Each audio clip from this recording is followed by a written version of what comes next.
Welcome to episode 32 of Insights for Business Owners. And this month we have Zain Akbari, who is the owner of a really cool company called My Edge. He's going to talk to us about how he's using AI to improve his business. Great to have you on the podcast, Zain. Thanks for having me. It's great to join. Awesome. Well, tell the listeners a little bit about you bought this business and tell them what kind of business it is too. Yeah, so bought the business with your help about a little over a year ago, back in March of 2024. The company has been around for nearly 40 years, primarily under the Skier's Edge name. Also have the Hockey Edge line. So it's basically a fitness equipment that is targeted towards lateral training. So helping people get that side to side motion that most cardio equipment doesn't really provide. Right. Yeah. So the company had been around for nearly 40 years, a lot of history, but it was an opportunity that I came across. I was looking for a small business to buy for a number of years, and it happened to be a fit. Coincidentally, I happened to be a former customer of the company. I had That's bought one amazing. of the machines. Yeah, absolutely. It's Wow. funny how that works out. Wow. I'd bought Yeah. one of the machines about 4 years before the Wow. acquisition came together, and 3 years before I even knew of the opportunity to buy the company. So it's funny.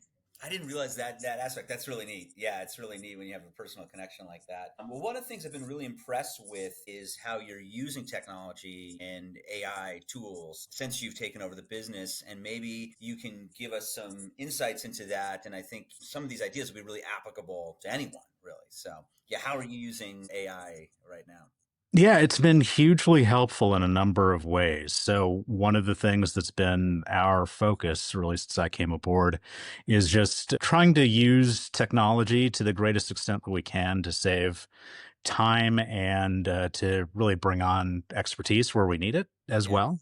yeah, And that's been one of our main focuses. The company really shortly after I came aboard, we started on a large rebranding project that involved overhauling our website and really changing our look and feel. We now have My Edge as kind of a brand that sits on top of Skier's Edge and Hockey Edge. But in order to navigate all of that and all of the necessary tech stack changes that we needed hmm to put into place, we needed some expertise. And it was really fortuitous to have these AI tools, ChatGPT, Claude, the whole gamut, really, because we're a small business. We have our expertise in knowing how to make some of the best lateral conditioning training tools in the world, but we're not necessarily subject matter experts in how to set up a Shopify website. And right. so things like that Wow. really were benefited by AI. And, we had the benefit of working with a great agency on our rebranding and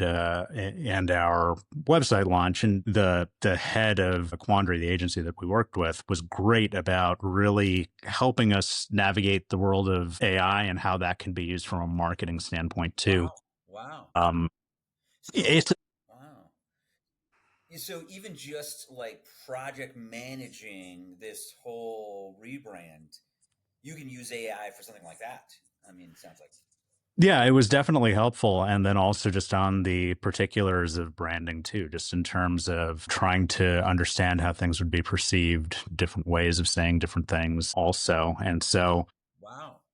yeah, infusing AI on that side. Look, we want to not lose the authenticity that comes with our brand too. So it's a fine line to Yes. walk on that. But on the back end, we found AI tools really helpful in trying to answer questions that we may not have the answers to offhand, because things like a rebranding and a replatforming introduce a number of different areas that you weren't necessarily expecting, like how to deal with the logistics side of things, inventory management, warehouse, things Right. of that nature. And so having AI as, yeah, even at a minimum as a way to check yourself and Mm-hmm. have a chance to run an idea by something is useful.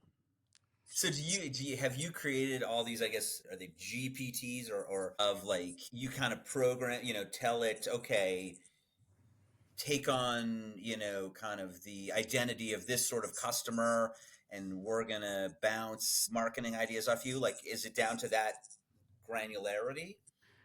To a degree, I think that there's limitations right now on what the software can do there. I mean, at the end of the day, we have 40 years of experience Yeah. speaking with our customers, and so Yeah. there's really not much substitute for that legacy. Mm, But at the same time, in terms of infusing fresh ways of thinking about things, and as a brainstorming tool, AI can be really useful. And so that's more of how we have been using it. mm-hmm. Yeah. So that we're kind of going for the best of both worlds. We've got a great team in place. You know, I'm still the new guy. Right. Right. The team we've got in place has many years of experience in working with our customers and helping skiers and hockey players be the best they can be. So that experience is still our North Star, Sure. but it's helpful to have AI tools as a way of finding new and different ways of saying things within that same box, if that makes sense. Yeah. Well, and that's a great point too, that nothing replaces that human, like, long-term experience of your staff, for example, that have been doing this and communicating so long. That's AI is not taking the place of that anytime soon, it sounds like. Yeah, I mean, from the standpoint of our product, right? I mean, we're pretty high order values in terms of, you know, our equipment is not inexpensive, and so I think that from a customer standpoint, it's important to have the customer know that if they give us a call, they can speak with somebody and they can have a real conversation with a real person that has really been on the machine and really knows what they're doing. And you're right. I think that that's very hard to envision replacing. I think it's going to be different for different businesses. In Mm, certain cases, it might be a little bit easier than others, and you know, you can certainly use AI tools to help answer some of the more easily answerable, more transactional type questions, like "What's my tracking number?" type of stuff. right, right. Yeah. So, where in that case, the customer really wants an answer fast Yeah, and yeah. doesn't necessarily need a whole lot of handholding. Do you use a chat bot, like, at all on the site, or? We just have a straight chat feature. So if you go to our site, Yeah. gainmyedge.com, it leads you to, you know, you can enter it. There is a chat feature on there, but that is connected to a real person. A real So person. Okay. yeah, so we don't use AI there. And is that, it's kind of the same thing? Like, again, this is a premium product with some real specification, and actually, you know, the customer experience really needs. It sounds like an informed human for that. Yeah. Yes, and I think that it's some of it comes down to just the nature of the product too. Our product is pretty unique. It's not something that you see in every gym. On the other hand, if you were buying a treadmill, for example, you know, people have generally seen a treadmill and there's not as many questions that come up. And so it's easier to answer those with an AI tool. But here there's an actual customer education Mm, dynamic where, you know, you're asking me to spend three, four, $5,000. yeah. So I need to really understand how this is going to make me a better skier, a better hockey player, or improve my lateral agility and fitness for any other sport. Yeah.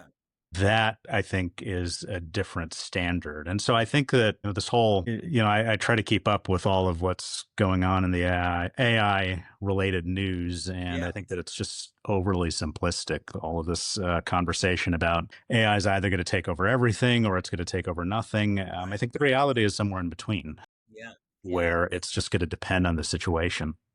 Tell me about the inventory management use for it. Are you able to use it for that a little bit?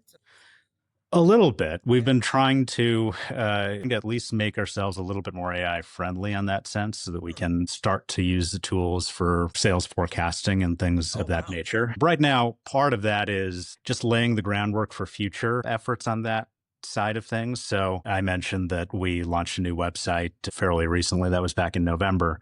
Yeah. In addition to that website launch came some of those refinements on the back end with our technology stack so that we can have the data that AI tools will ultimately need to be able to Ah, really forecast appropriately. So it's something that has been very top of mind as we've built everything out. It's cool. not something that we're really able to use yet just Mhm. because we don't have the data depth, just because it's been hard to port everything over from our prior systems and tools to our new. Yeah. And so because that's been challenging. It'll be a little while before we're able to really infuse that through that aspect of the business and really trust the results that come out of it. Because, like Yes. anything, it's sample size.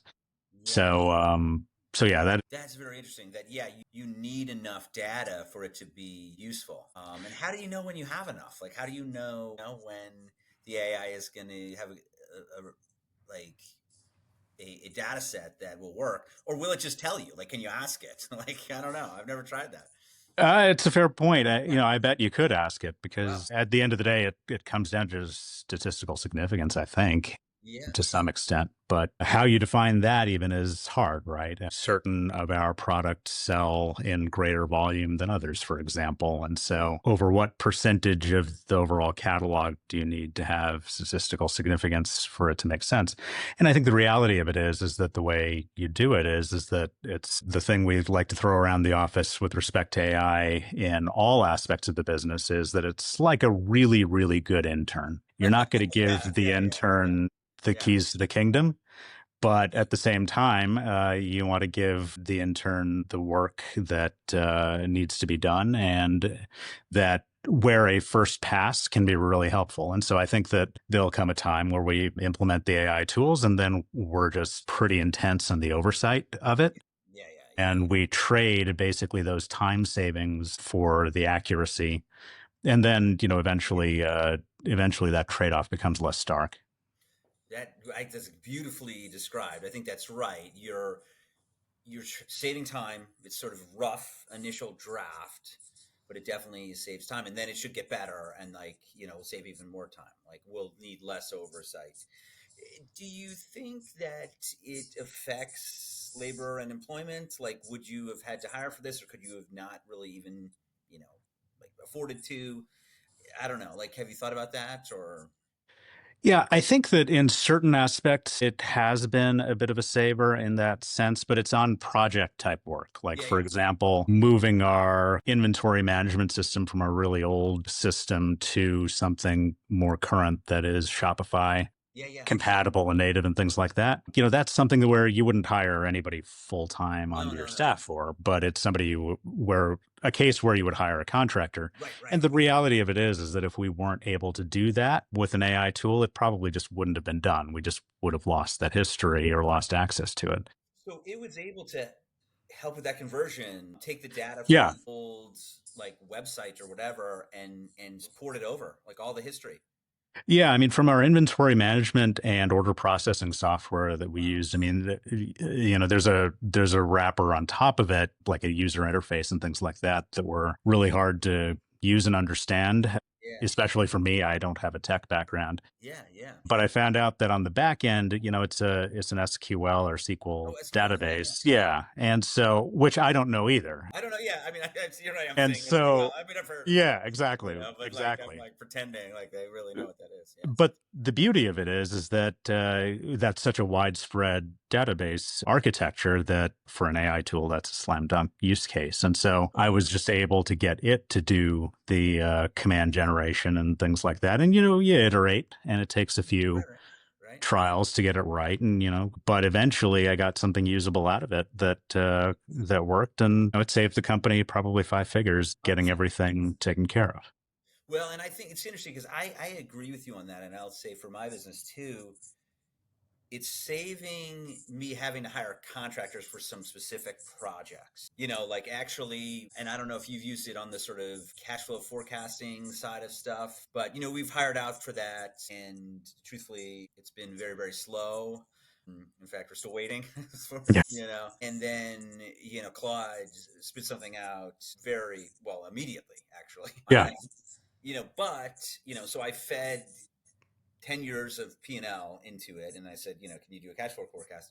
Now, it got it wrong initially. It had, and I think the way the math that it did was wrong in that it was like way overweighted towards like early years and it didn't like take into account growth in later years. But Sure. with some tweaking, I mean, I don't know if it's perfect, but it's better than nothing. And I still have nothing from humans Exactly. and I'm Exactly. paying them. So, Right. Right. I think it's going to cut into project work first. And I'm literally seeing that first, Yeah. Yeah. I tend to agree with you. I mean, It's one of those 80-20 type situations, right? Where in many cases 80% is what you should be targeting. Just because, Yeah. we're working with small teams here. We Right. have limited hours in the day, limited resources. And so Yes. it's if your comparison is against a McKinsey level consultant, Right. then yeah, the AI tool is No. not gonna hack it.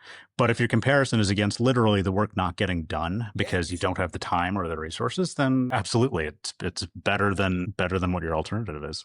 Well, and I think I love that description. And I think that's why it's so perfect for small business because, we like quick and dirty is the name of the game. And I'm sure you're Yeah, seeing yeah, this, like you just got to move fast and, do something imperfectly, but at least it's done and you keep moving. And it can do that, for a lot yeah. of things. Yeah, it's an improvement tool. I mean, we're in the fitness space. Most of the time, our users are really competing against themselves, right? It's trying to make yourself better, trying to beat your previous best, things of that nature. Yeah. Whether it's on the hockey side or on the ski side or on general fitness or in life, really. And so I Yeah. think that it's kind of the same thing here, where if you can use AI tools to unlock some projects that would have otherwise not really been accessible to you to make the business better and put it on a stronger foundation, I think that's a great thing. Yeah. And furthermore, because of how challenging the small business environment is, I think it's just going to be table stakes here before too long, where there is no choice but to really embrace these tools for smaller businesses Yeah. because it is just so essential in order to. I think the competitive dynamic is just going to demand it before too long. Yeah. Some of that, do you think, because I'm thinking about this, my kind of outside CFO thing made me think this, like some of it is speed. I feel like, if you don't use AI, you're not going to be able to keep up speed wise with the competition. You know, Yeah. you could Yeah. have the best, the most intelligent thing, but if you're not quick, Yeah. I think that's going to really stand out. Yeah, I think you're absolutely right, and it puts that premium on adaptability and being able to keep up with the trends and the changes in what is a very fast evolving AI landscape. And I got really lucky when I came on board here that we have an excellent team in place, Yeah. but it's one of those things where they're able to do things faster and do things that they may not be as directly familiar with, thanks to some of these AI tools, which are a real time saver, really across the board for the company.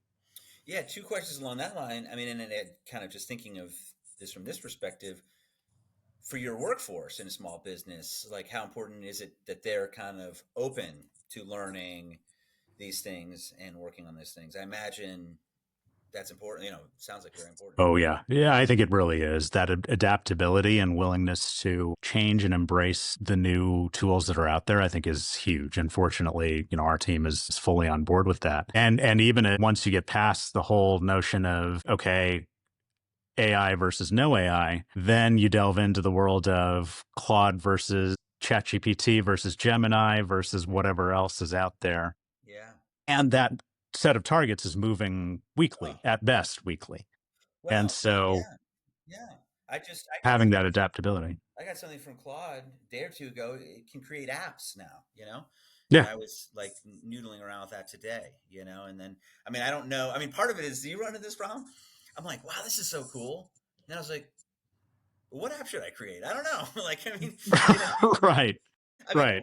infinite creativity is possible, but then you have to figure out like what would be useful. But Yeah. yeah, Yeah. Well, and what I've found in that case is it actually, and sometimes you have to know thyself a little bit and what makes sense to you at a high level, because otherwise you can get down some pretty amazing rabbit holes, oh just in the yeah, sense that, I mean, you can have AI feed on itself, and I think it's at its strongest when it does. Like, I will use AI tools to create prompts for AI queries, which I think are you is serious? not. Oh yeah, yeah, I mean, You're just asking it to prompt itself, basically. yeah, exactly, exactly. So before running deep research in ChatGPT, I'll have one of the faster models say, here's what I'm trying to do, make this into a detailed prompt that will get me the best possible answer when I Right. run deep research, which is going to take 20 minutes, and because Yeah, I'm impatient, 20 minutes is an eternity. it's a lot. So Wow, that's yeah, next level. That's next level, man. That's cool. Well, and so I think that you can use, to your point, okay, it can create apps. Well,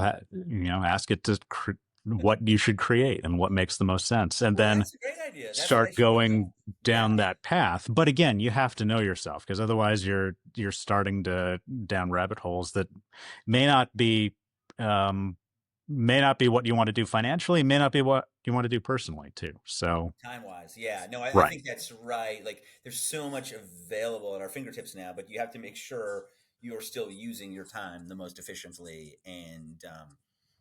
sometimes it's not just playing with AI, like Right. Right. as fun as that would be. The other question along those lines is like marketing campaigns. Can you use it for that? Because I mean, obviously, so much of what you're doing is online marketing. You try stuff out there too.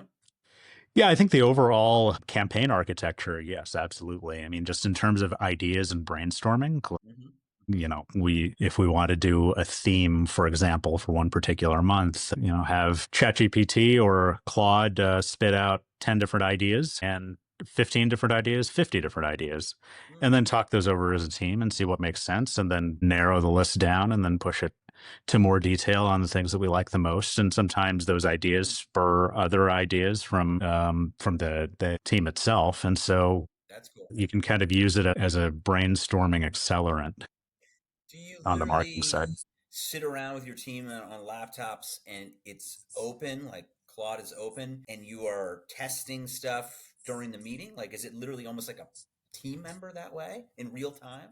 Not quite yet. It's honestly something that we probably should start doing, Yeah. but not quite yet. And so, yeah, we're still trying to feel our way between the different models and where we should be focusing most of our time, because, I think the speed of innovation in AI necessitates being willing to discard your entire AI workflow if you're very committed to doing everything in ChatGPT, for example, and all of a sudden Claude releases something that's better, Yeah. then you have to be ready to move over. And Yeah. so, I think that we're first trying to get a handle on how to make our AI work a little bit platform agnostic Mm, before we fully go all in on that front.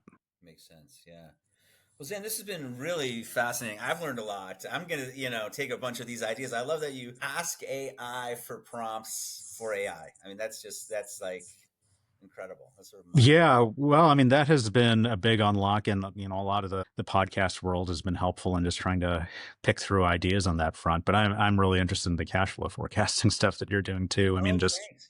Yeah, I was going I to think ask that you. that's really interesting. Oh, thank you. Yeah, actually, did want to ask you about that. Like, say this. So you got this promotion going. I think there's a discount on the machines. Can you like run those? Have you tried running those models like through AI? Like, okay, if I do this, how much will that affect my bottom line? Or is it not Not really so much as yet. Part of it is just the data data again? Okay. dynamic, just because I'm still relatively new and because of the acquisition. Yep. It's effectively a new entity, even though the company's been around for nearly 40 years. And so Yeah. the data is just not clean enough to have a long history that's I get it. contiguous. And enough has changed over the course of the last year plus with the replatforming that I kind of want to make sure we have the data in place before we can truly embrace that side of it. Get it. Yeah. No, but I've learned so much. Thank you, and we'll keep sharing together on Likewise. this because Yeah, I yeah, look forward to that. it's actually I think small business owners need to opportunities to get more ideas from others and hear how people are using things because we can all learn. So I really appreciate Well, it. Yeah. no, and likewise, and I would imagine that from your standpoint, it's a really interesting environment too, in the sense that I do think there's an AI arbitrage to some degree. I mean, No there are question. going to be companies that are less willing to embrace these tools, Yes. and potential acquirers that are very willing to embrace these tools. And I think that matching one to the other can create some interesting opportunities on the acquisition front. No question. And I would say, I'm just thinking about it. There's probably already a business of someone who'll come in, you do a small business acquisition, and then help you implement Oh, sure. and kind of AI, strategy and whatever. So awesome. Yeah. Well, thanks so much for joining us, Zane. Really Likewise. appreciate it, man. Sounds great. Take care.